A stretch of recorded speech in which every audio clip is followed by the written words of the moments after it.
Well, I'm here with Park Ranger Dan, and Goober the Traveling Bear wants to learn more about the Civilian Conservation Corps. So, Dan, can you tell me about the museum here at Fort Frederick? Yes, so the building we're at now is what we call our CCC Museum, but this was actually the original park headquarters built by the Cs when they're here. So all the way up until 1981, this was actual park headquarters, visitor center and such. Since then, we've converted it. It's been a museum for a long time, but the problem was it was a very static museum, just had a few pictures and such, but we've done a lot of new things in here this year to kind of bring some life to it. All right, well, how about taking us in and show us around? All right, let's go in. Come on, everybody.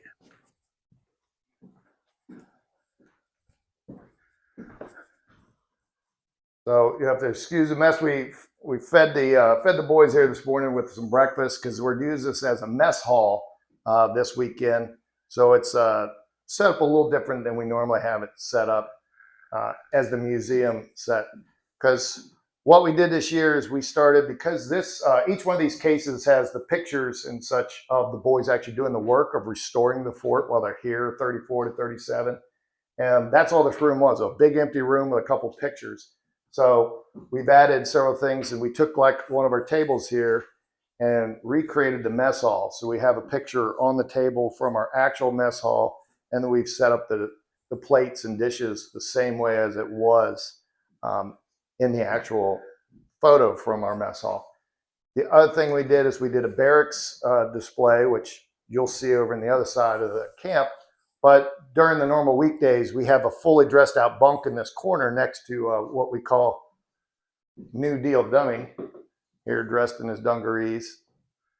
And the other big thing we did this year, when I say we, Rob Ambrose and I, this has been our baby, is to not only put curtains up, of course, to keep the light from coming in and on the artifacts and things like that, but I had the idea of kind of doing a mural. I like the idea of a mural kind of expands your space. So we actually did these shower curtains with photos from our actual camp, and we're using them as a mural in a way. So that's why normally the bunk would be here and you see the extension of that. Same thing with the mess hall, is the mess hall table is normally here, and you can see our actual, there's our cooks and all of our nice place settings.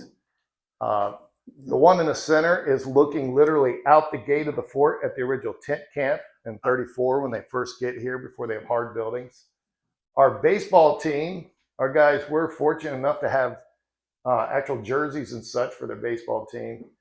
And then the last over here, we've got some photos of the fort being restored back in the day, and then a picture of our boys in front of one of the barracks there. So it's nice to bring slices of life, as we call it. And a couple quick questions, if you wouldn't mind. How many men did they have to feed here? On average, you have about 200 boys that are here at the camp. I think the average is normally about 160 boys, even though they say 200 company, because the other 20, 30, up to maybe 40 men are what you call both your foremen and then your LEMs, which is your local employed men. So these are men in the local economy that have experience in things with masonry, blacksmithing, and such. So they're hired and paid by the Park Service to be out here and train the boys and supervise them and help them gain those skills in what they're doing.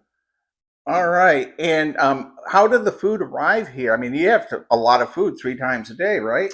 Yes, most of your supplies are coming from the Army. So ours are coming from an Army depot in New Cumberland, Pennsylvania, and that's all your non-perishable goods. Hello. You're getting all your so the canned goods and box goods, all non-perishables coming from the Army depot, and then anything that's fresh is going to be coming from local economy. So they're going to be heading towards like Hagerstown, Maryland, for us to be the closest town where they're going to get their fresh food supplies. All right. Well, thank you, Park Ranger Dan. Welcome. Dan, I know someone will ask me what this big metal sign is for.